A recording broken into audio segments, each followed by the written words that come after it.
How did one guy go from publishing his first book on Amazon just a few years ago to now making six figures every year? And what's so important about a title of your book, and how can it help you sell more on Amazon? And how can you get your first book published for next to nothing? We'll answer these questions and more on this, the 6th episode of the DoughRoller Podcast. Welcome to the DoughRoller Podcast, where the best thing money can buy is financial freedom. We help you make more, spend less, and invest the rest. And now your host, Rob Berger. Hey everybody, whether you're just starting out, buried under a mountain of debt, or well on your way to financial freedom, this is the podcast to help you take your finances to the next level. Today we've got a very exciting guest, someone that I think can help inspire and motivate folks and possibly help them to start earning a pretty significant side income. His name is Mike Piper. I've known Mike for a number of years. He's a blogger. He's a CPA and he's a blogger. His blog is obliviousInvestor.com, where he blogs about investing. He takes sort of an approach that's generally similar to mine with passive, low-cost index fund type investing. But our interview today isn't about investing. It's about how he built a business out of writing and publishing his own books on the Amazon platform. It really is an amazing story. Mike and I had a chance to talk at length about a year ago at a conference, and I basically picked his brain for an hour as he told me, step by step, how he was able to build this business. And I think like so many individually run, solopreneurs, if you will, he didn't really start out, as you'll hear in a minute, he didn't really start out with this grand plan of, I'm going to publish my first book, and within 5 or 6 years, I'll be making six figures a year selling my own books on Amazon. It really wasn't that at all. He had been getting a lot of questions related to tax issues. He's a CPA, and he thought, well, rather than answering the same questions over and over and over again, why don't I just write a book that answers sort of the more common questions that I get? I can put it up on Amazon, and then when someone asks me these questions, I'll just point them to the book. And it was really as innocent as that. He published the book, and it started doing, to his surprise, very well. It started making him some money. And so he's kept at it, and he's published a number of books, as you'll hear. He got more planned, and he's done very well for himself. And I think for those listening, I think it's a great opportunity if you're interested in writing a book to make some side income. I think it's an excellent option for those that are nearing retirement or in retirement and have an interest in writing a book. Now, in Mike's case, they're all nonfiction. They're all related to finance and accounting and that sort of thing, as you'll hear. But of course, you can publish fiction, nonfiction on the Amazon platform. As you'll hear, it's remarkably easy to do and very inexpensive. And it could help you generate a good side income, or, as the case is with Mike, perhaps, who knows, it could become a full-time business for you. But Mike has been gracious enough to come on the show, and he's going to kind of walk us through how he did it. So with that, I'm going to turn it over to the interview. Hey, Mike, welcome to the show. Hi, Rob. Thanks for having me. I've been looking forward to this interview. I think we first met. Were you at the Financial Bloggers Conference in Chicago? Yes, I was at the first one. Okay, so that's where we must have met the first time. But I remember cornering you for about an hour the second year of the conference in Denver, and asking you, just pummeling you with questions about how to publish books on Amazon. Mm-hmm. And you've had some great success with it, and I know that a lot of folks listening, have an interest in this, the ability to write a book, self-publish it, make some money. And so I appreciate your time today to help us understand how you've been able to accomplish that. Yeah, no problem. I enjoy talking about it. It's a fun topic, I think. Okay. Well, I want to start off with the $1 million question, and that is how much you make self-publishing and selling your books. Can you tell us, let's just take, 2013, how much you'll make from the sale of your books? Sure. I don't know, obviously, exactly how December is going to go yet, but revenue year to date directly from book sales is a little over $139,000. And then there's a little bit more, another few thousand from Amazon Associates. Wow, so, that's amazing. Is that a profit, or are there expenses that have to come out of that number? There are expenses. For me, the expenses tend to be in the four-figure range per year. This year it's probably going to be, almost 10,000, but not quite there. And what are those expenses? Well, for me, mostly it's the creation of new books, because I tend to hire some professional help with assorted parts of the process, and that's the bulk of it.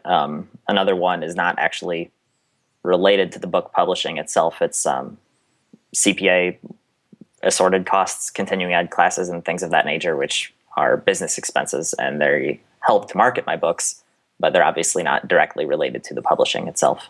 Right. Well, I want to come back to that, particularly the areas where you get professional help with your books. Mm-hmm. I'm looking at your Amazon page now, your author page. It looks like you've got, if I've got it right here, about 8 personal finance books that you've published. Yes, that's correct. Okay, and so I'm just going down the list here. Accounting Made Simple. You have a book on Social Security, a book on investing, taxes, and a book on retirement.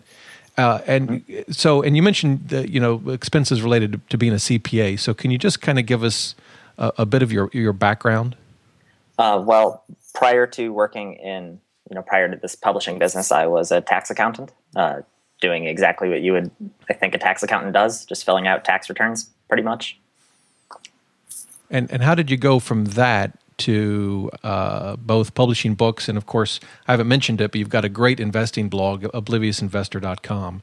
So how'd you go from preparing taxes to publishing? Well, part of being a tax accountant is that every year during tax season, you hear from a lot of friends and family members and former classmates, and pretty much everybody calls you up or emails you with tax questions. And of course, it's also your busy time of year at work, so you don't necessarily have a whole lot of time to answer those questions.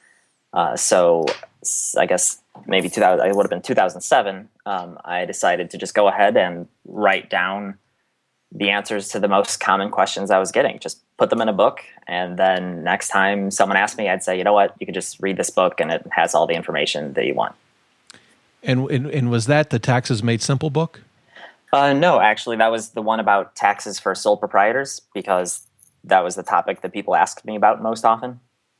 Oh, I see. So I'm looking on your page now. Is it independent contractor, sole proprietor, and LLC taxes? Yes, that's correct. So that was your first book? Right. And that was in 2007? Yes. And did you have the investing blog at that time? No. When did the investing blog start? October 2008. So when you wrote this book in 2007, did you have some publishing business in mind? Or? No, absolutely not. I really had, like I said, my goal for it was really just to tell people I knew about it as a way to get the information they were looking for. It really, I didn't anticipate it being a meaningfully lucrative endeavor by any means. Okay, well, let's I really want to kind of break this down. So at 2007, you decide you're going to write a book. Was your plan at that point to publish it on the Amazon platform? Well, back then there was no Amazon platform. Okay, I guess that answers that question. But the printing company I used is basically plugged into Amazon. So just by virtue of using this printing company, the book did become available on Amazon. And so that wasn't really a decision because, I thought that was the best business decision or anything like that. It's just because that was the only print-on-demand company you could get access to at the time almost. And is that, what company is that? Lightning Source. And do you still use them today? Yes, I do. I use CreateSpace, which is Amazon's print-on-demand company for the bulk of sales. But I am also set up with Lightning Source because it gives you access to other retailers like BarnesandNoble.com and just some other smaller online bookseller websites. And is Lightning Source like CreateSpace a print-on-demand company?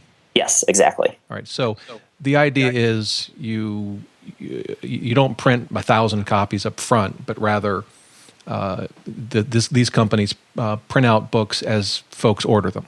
Yes, that's correct. They print them out and then stick an Amazon box on it and send it out the door. Well, that's convenient. Okay. And so that's how you started in 2007. And how kind of give us a feel. So you want to write this book. This was new to you at the time. Mm-hmm. How did you get started? I mean, you just did you just literally open up Microsoft Word and stare at a blank page and start writing, or how did you go from the beginning to your first book? Well, that's pretty close, actually. I just pretty much made a list of all the questions that people asked me most frequently, and then said, okay, let's make each one of those a chapter in this book, and just went from there. Just started writing in Microsoft Word, exactly like that. And how long did it take you to finish the first book? I'm trying to remember. I'm not exactly sure, since it's been a while now. Probably only a few months, because my books are very short. They're very short, and it was a subject matter with which I was already very familiar. So it didn't necessarily take a whole lot of additional research, really. Right. So you're writing your first book on, as you said, obviously taxes, which was very familiar to you. I take it this is sort of a part-time thing while you continue to work as a tax accountant.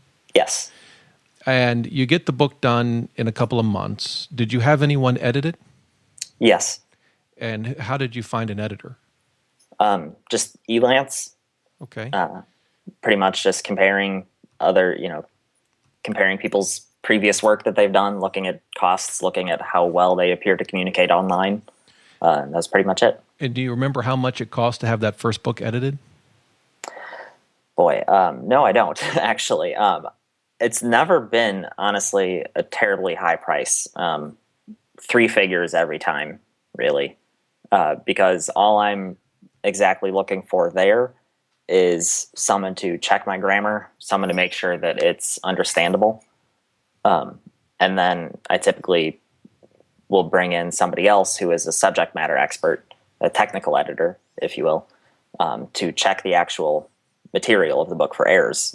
And that's usually more expensive because you have to hire somebody who's, a CPA or a tax attorney, or, it varies from topic to topic, but you need to hire someone who's a more specialized professional than just someone who has, general editing skills. Okay, so you have a copy editor, and do you still use Elance today to find those people, or how do you find a copy editor today? Well, I just keep using the same person every time. Oh, okay, that makes sense, right? Yeah. And for the technical editor, I take it that person then will change depending on the topic of your book. Yes. And how do you go about finding a technical editor? I know, like, you have a book on Social Security, a book on retirement. Your first book was on taxes. Mm-hmm. How do you go about finding a technical editor for each of those books? Really, just using contacts who I already have through my blog. I get a lot of email from readers. I solicit it, basically. Most of my articles are just answers to reader questions, so people know that it's okay to write in with questions and comments and so on and so forth. So you pretty quickly, figure out who reads your blog, who works in this field, or who reads your blog, who works in that field. So you've got a list of people who are knowledgeable about various topics, so you can contact. Okay. So you finish the first draft of your first book on taxes. You get a copy editor through Elance. Mm-hmm. You hire a technical editor through contact. Well, no, you didn't have a blog then. So how did you get? No, right. In that case, it was just somebody I knew. I guess since I worked in taxes, that wasn't so hard. Right. Okay. And then what's next? So you've got the draft. You've had it edited. Then what did you do? Well, like I said, once you just approve it for printing, it just shows up on Amazon just automatically. Now, your first book. Did it show up on? So it did show up on Amazon, but I take it not as a Kindle book. Correct. Okay. Yes. Kindles, I don't think actually even existed back then. Right. Now, but what about the cover of the book? How did you get? I notice all your covers have sort of a consistent theme with the light bulb. Yeah. How did you get that? Who created that for you? That was also via Elance. I just found a freelance designer, and then since then I've just edited it on my own for each of the other books. It's obviously not even remotely fancy, but it seems to work out all right. Mike, you're making this sound all very easy. Maybe it is. I don't know. But okay, so you hired someone on Elance mm-hmm. Well, the thing you say it's a simple design. I suppose it is, but I suspect. I mean, these covers when you're looking at them online, they're very small. Yeah. Exactly. So, do you have any tips for folks as to what you should do, what things you should avoid, or things you should do when Yes. designing a cover? Yes. You want a cover that looks good when the cover is looked at and it's the size of a postage stamp, because that's basically how big it's going to be when they're looking at it on Amazon. So typically what that means is just very few words. Most books that you would buy in a bookstore have a title and a subtitle and the author's name and the publisher's name and maybe a blurb from some other author or something like that. And that looks great when you're looking at it in a bookstore and you're holding the book in your hands. But when you're looking at it on Amazon and it's shrunk down to a 50th of the size, you can't read any of that. So typically just strip all of that off and just leave just the main title, not even the subtitle, and just that's what you want on the cover. Yeah, and I noticed that in your books, the books do have subtitles, right? Even if Yes. even for the ones where the subtitle doesn't appear on the cover. Right. Is there some reason for, and how do you come up with titles and subtitles? I'm wondering if there's if you do it in part for the search engine benefits when folks are in Amazon searching for books. Yes, is the answer. Definitely yes. Amazon's search engine isn't as clever as Google's search engine, for instance. It's really just looking for a exact match phrase anytime someone goes in and puts a phrase into the search box. And then it'll sometimes adjust the rankings based on how well a book is selling. So if someone searches for the title of a book, it's not exactly a perfect match, but that's a best-selling book, then Amazon will kind of guess, okay, maybe that's the book they were searching for. But for the most part, you want to include phrases that people would search for in the title. Frankly, that doesn't hurt for Google either, because Amazon pages can show up highly in Google search results, certainly, because Google trusts Amazon a great deal. So that's pretty much it. Just include in your subtitle phrases that people are likely to search for about the topic. And when you create that subtitle, are you just sort of determining on your own what you think people will search for, or do you have any tools or resources you use to determine what folks are searching for? What I've used in the past is the Google Adwords keyword tool. Now, I'll say that I don't know that that's necessarily the best tool. I'm not a big SEO expert, so I imagine that there are other tools that would do as good or perhaps a better job. I don't really know. Okay. Well, I'll certainly leave a link to that tool in the show notes. I'll leave links to all of the resources we talk about. But for those that aren't familiar, you can type in any keyword in this Google AdWords keyword tool, and it'll give you a sense as to how often folks search for that keyword. Mm-hmm. And so that's what you use to come up with some of the keywords that you'll put in your subtitles. Yes, exactly. Okay. So kind of back to your first book. It's 2007. Amazon Kindle doesn't exist yet, but you've written your book. You've gotten it edited. You've hired someone on Elance, and they've created a cover for you, and that was pretty much it. Then you upload it to I think you said you were using Lightning Source. Yes. Yeah. You just give them a PDF of the interior of the book and a PDF of the cover image, and then they send you a proof copy. And once you're happy with it, you approve it, and then it shows up on Amazon looking exactly like that. And is PDF still the preferred format today? Yes. Okay. All right. So you upload your first book, and it sells millions of copies. Well, not exactly. So how did the sales go back then?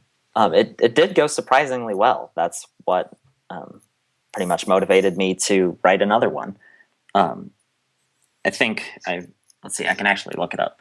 The first month of revenue was, I guess, a little over $700, the first full month. And I remember thinking, wow, I mean, that's not, necessarily a huge amount, but that's enough to make a difference in our monthly budget. Right. And, you multiply that by 12, if it continues at that rate, that's a significant amount. And so I just kind of, for a few months, was happy with that. And then what ended up happening next was that some people who had read the book emailed me and asked me or suggested that I write a book about a related topic. And I pretty much thought, okay. I don't see a lot of downside there. It's some work, but the financial investment is limited. And if it goes anything like this first one, and I guess if people are, telling me that there's demand for the topic, there's reason to think it could go as well. And it did. It turned out to go every bit as well. And pretty much just went from there. Just kept adding books, and the revenue kept growing. And as you said, this first book was before you had your blog, so you really had no platform to market the book other than to upload it to Amazon. Yeah. I had a static website, which really had, maybe 10 articles on it or something. And I actually took probably 3 or 4 chapters from the book and posted them in full as excerpts. And then, at the end of each of those articles, just linked to the book on Amazon. So a little bit of a platform, but we're talking very little because there were no regular readers because it's just a static website and doesn't have very much content. So just a handful of visitors per day would end up there. And that was it, really. And so you mentioned that readers emailed you and said, we'd like you to write another book. So what was your second book? It was about how to choose what type of entity to form for your business, LLC versus corporation, that kind of thing. And and I'm looking at that now. It's on Amazon. And when did you publish that one? Let's see. That one came out in March of 2008 was when the first month of sales. So pretty much got started working on it very shortly after the other one came out in October of 2007. And real quick, on the first book that you published, it's obviously still available today. I'm looking at it now. Looks like it's received very good reviews, over 4 stars on Amazon. Does it still sell well today, now what we're looking at almost 7 years later? Yeah.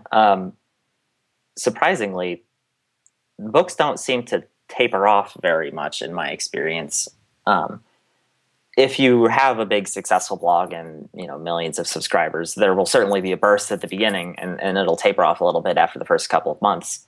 But in my experience, after that initial burst is over, it pretty much tends to stay at that one level more or less sustainably. It'll bounce around a little bit from year to year, but it doesn't just plummet to the ground and disappear unless you're writing about a topic that's just no longer relevant to people, for instance. Okay. And so when you went to write your second book, did you learn anything from your first book that caused you to do things differently? Not that I can think of, frankly. The first and second books are very similar. I think most of what I learned from the first book is, hey, that went pretty well. Okay. Right. And I pretty much just tried to recreate it.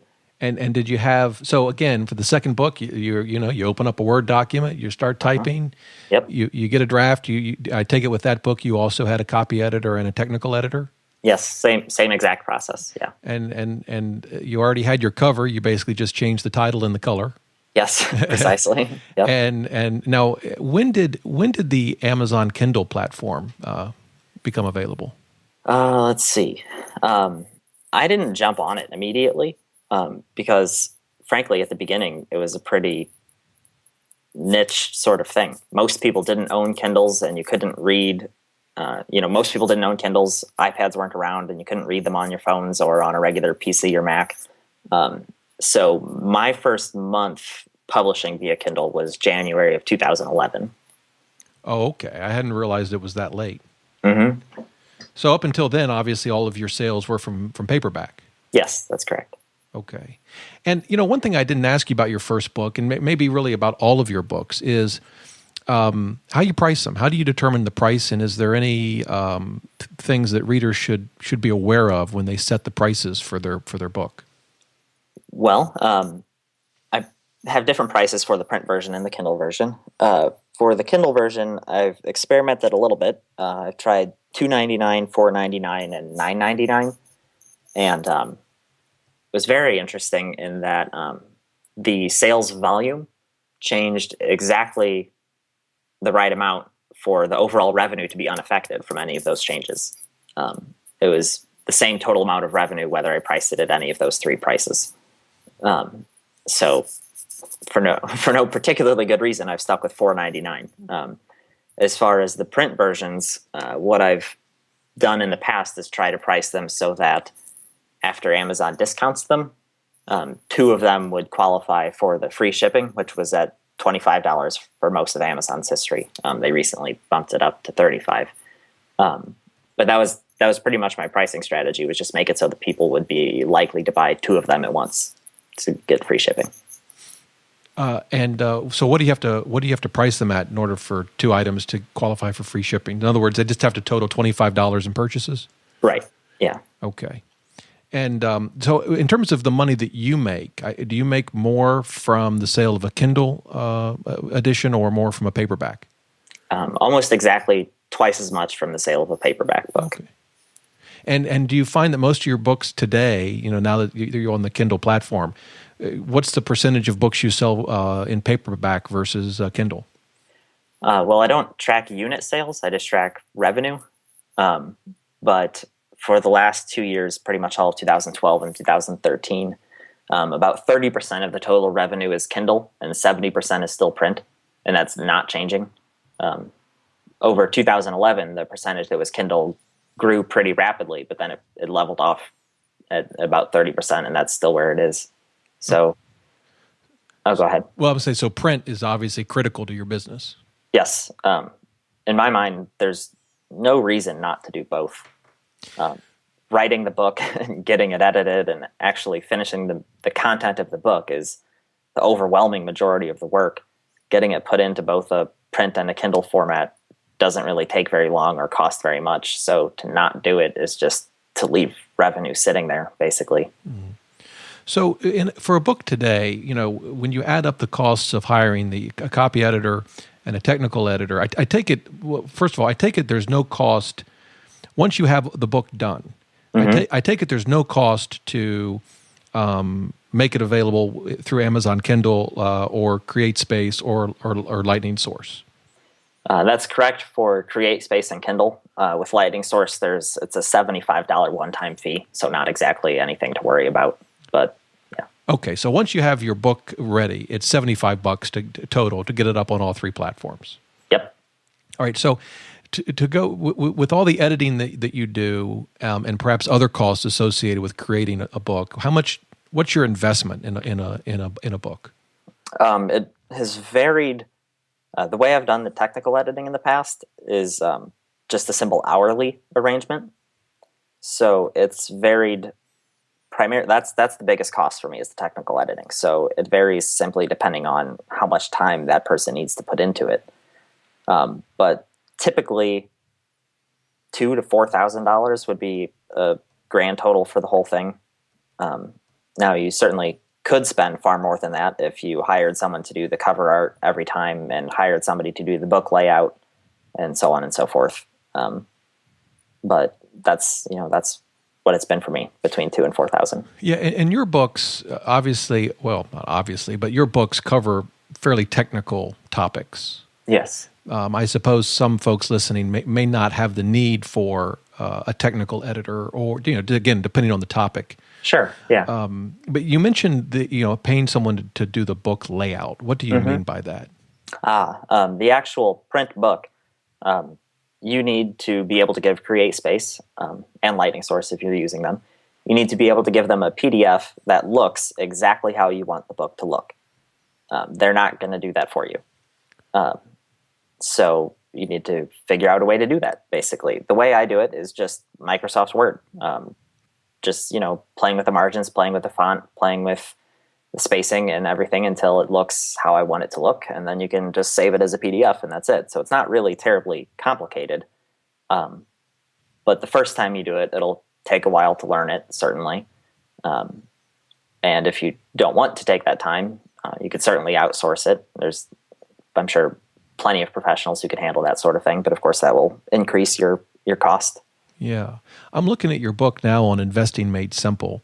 Mm-hmm. And I notice, and I assume it's similar with your other books, you have, of course, a table of contents. Yes. And it's clickable. It's there are links. So you, at least, I guess, for the Kindle version, you can click on. Right. Do you put those links in the version you upload for Kindle, or how does that work? The Kindle versions I actually do outsource because that's even cheaper than outsourcing the print layout. For me, that's usually only about $100 to get someone to turn the print version into a Kindle version. So I've just gone ahead and done it that way. However, I can tell you that Kindle books are basically just plain old HTML. So the way you would create a link is the same way you would create a link if you were in the HTML editor in WordPress. So. And how do you find someone who knows how to format a book for Kindle? Well, I went with my old standby Elance again. Okay.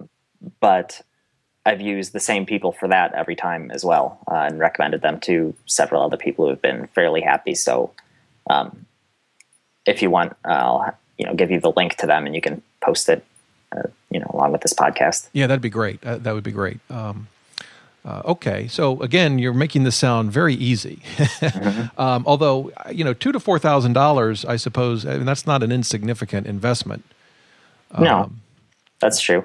But obviously, for you, it's more than paid off. So yeah. And okay, are you working on new books now? Yes, I'm just barely in the very beginning stages of the next one. All right, and once one question is, once you get the draft done, how long, and maybe this varies, but how long does the editing process take? Yes, it does vary. For me, typically 1 month is the very shortest it's ever gone, but 2 to 3 months would be more standard. Depends on how many different people you want to read it, because sometimes, in addition to just your official editors, you'll want to give it to people you know and trust who just want their overall opinion on it. And you never know exactly how long it's going to take for people to get back to you. So it varies depending on how technical the subject matter is. It varies depending on how many people you want to read it. So 1 to 3 months has been my experience, but it's going to vary. And once you publish a book, do you take steps to actively market the book? That's pretty much the sole business purpose of my blog, is to market the books. For me, what is most successful is just at the end of every single one of my articles on the blog, there's just a blurb promoting the most related book. It pretty much just says, for more information about this topic, check out this book on Amazon. And it has a picture of the book and some links to the book and my quote one review from Amazon or something like that. And all of those are just links to Amazon, basically. And do you have a sense as to how much of your revenue is generated from folks finding the book on your blog versus perhaps some that just find it searching within Amazon or within Google? Yeah, a small minority of it is from people directly finding it on my blog and then going to Amazon and buying it. It's hard to say exactly, because the Amazon Associates cookie, which is what would tell you whether a person bought the book on Amazon after coming from your site, that cookie only lasts 24 hours on their computer. So if a person clicks through from my site to Amazon and is interested in the book, but says, oh, you know what, I'm going to buy it this weekend when I have some time, or I'm going to buy it the next time I have another book I want so that I can pair them up and get free shipping or something of that nature. Just all kinds of normal shopping decisions that people make where they wouldn't necessarily buy it immediately. So it wouldn't show up as an Amazon Associates sale. So I don't know the exact percentage, but the percentage that do get reported via Amazon Associates is well under 20% every month, sometimes as low as 10%. Really? Okay. You mentioned earlier that your books tend to be on the shorter side. How long are they? Well, they're all 100 pages. But in terms of word count, that works out between, 14 and 19,000 words. And was that a strategic decision, or how did you come to decide 100 pages for each book? I write very slowly, and that's why I write very short blog articles and very short books. It wasn't really a strategic decision. It's just, it takes me a long time to put words together. Okay. So the practical decision. Yep. Yeah. That's pretty much it. Has anyone complained about the thoroughness of the books, or I mean, I wouldn't think so. I mean, looking at all of them, the reviews seem to be exceptional. Well, Yes, people have complained. If you go ahead and search for the negative reviews, that's generally what they're about. But that's kind of the nature of any book. You're going to have people who say it's either too complicated or not complicated enough. And no matter where you try to put your book on that spectrum, there's going to be people who it's not a good fit for. There's only so much you can do about that. Have you ever seen a review that just really angered you? You read that, like, what's going on here? That's just totally unjustified. Oh, sure. Any review that starts with, "I haven't read the book yet." Yeah, anyone that goes that way. Have you really gotten a review that started that way? Yeah, sure. Oh, that's interesting. Okay. Yep. And I take it there's absolutely nothing you can do about it. That's correct. Amazon will not take down a review at your request, because if there was a review that deserves to be taken down, it would be that one where the person admits to not reading the book, but there's plenty of them. And there's really just nothing you can do about it. Do the number of reviews and the star ratings affect the likelihood that your book is going to come up when someone searches for the topic in Amazon? Not as far as I can tell. Amazon doesn't directly, share their search algorithm any more than Google does. But I certainly have not seen a difference in that regard. Sales volume does seem to matter. And of course, a book with a lot of sales volume will tend to have more reviews than a book with a low sales volume. But I haven't seen a direct link between number of reviews and sales rankings. Well, speaking of sales volume, I seem to recall our discussing when we were in Denver that there's a program within Amazon Kindle where I think it's once a quarter you can run a promotion that effectively gives your book away for free for a few days. Yes. Can you tell us about that? Sure. Let's see, they call it KDP, stands for Kindle Direct Publishing, and that's the platform in which you enroll your book to get it on Kindle. If you make the ebook version of your book available exclusively via Amazon as a Kindle book, then you can enroll it in what they call KDP Select, which allows for two things. It allows, number one, to do the short-term free promotions that you talked about, and number two, it allows your book to be in what they call the Kindle Lending Library, where people with Amazon Prime accounts can borrow one book per month for free, and it allows your book to be one of the books that they can do that with, and you still get compensated. You don't get compensated the same as a sale. You get compensated basically between $2 and $2.50 per borrow, but it's just additional revenue that you wouldn't have gotten otherwise, really. So that's that program. As far as making the books free, it's not quite as effective as it was maybe a year ago, when it was a new thing and very few people were using it. These days, at any time, you can go on Amazon and look for free books in any given topic, and you'll see a whole list of them.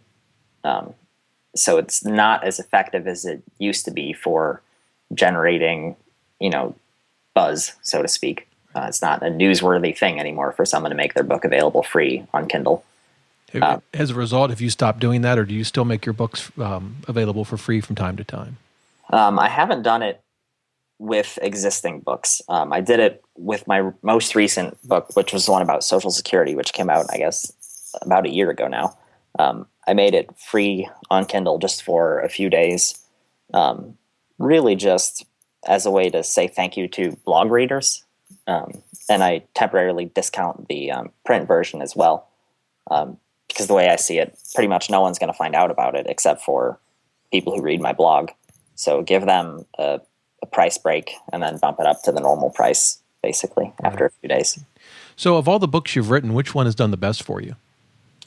The book about accounting, actually, because it's kind of found a market for students, which is not something I expected. I wrote it for small business owners, but it turns out that the people who primarily buy it are undergrad business majors who need to pass an accounting class and are having trouble doing so. That's interesting. Yep. Yeah. Okay. And are you seeing your total? Of course, you it looks like you're writing about a book a year. Is that right? Yeah, that's about right these days. The pace was faster at first, But I literally didn't have a blog back then, so Yeah. obviously blogs take a lot of time. As a result, are you seeing your revenue grow each year? Yeah, revenue is growing every year.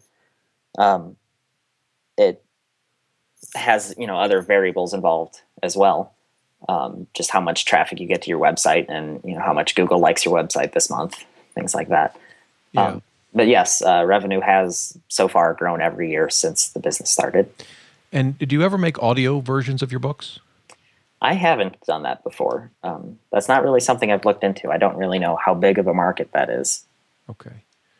All right. I'm curious if you have any tools that you or other resources that you would recommend that folks use or look into that may be interested in publishing a book on Amazon. Well, as I've kind of talked about, really the biggest tools I just use are Elance for finding people to help with the process, and then Microsoft Word. I mean, it's an old school tool, but it gets the job done. It's a perfectly good tool to write in, and it manages the book layout pretty well. I mean, that's about it as far as tools that I use, really. Right. Do you I've talked to other people sort of informally that have published books on Amazon, other bloggers and whatnot, but I know of no one that's achieved the success that you have. And I'm wondering, do you see other folks that you know of that are publishing books? Maybe they're making mistakes that we should avoid, or Sure. What have you seen that? Well, yeah, tell us about that. Yeah, a lot of times people write the book that they want to write rather than writing the book that people want to buy. And I mean, I don't want to name names, but some other personal finance bloggers just feel like there's this book that's this message that they just have to share with the world, and so they write it. But it's not a topic that people are searching for information about, and so the sales are limited to non-existent. I mean, the key, at least for my business model, is to write books that answer questions that people are asking. And how do you determine what questions people are asking? Is it just from your experience, or how do you figure that out? Well, that's definitely one of them, is correspondence from blog readers or just people If like I said, I've worked in taxation, so people would ask me tax questions. So those are two good ways. The third one, we talked about the Adwords keyword tool. That's certainly helpful. One other thing that you can do is look on Amazon and see how well books in certain categories are selling. And a lot of people say, oh, I found this topic and there's no books in that, that talk about that topic on Amazon.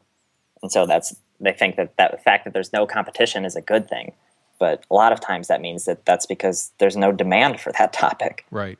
So if you can find a lot of books on a topic and they're selling well, that's a good indication. That's a good sign that it's a good topic to write about. Okay.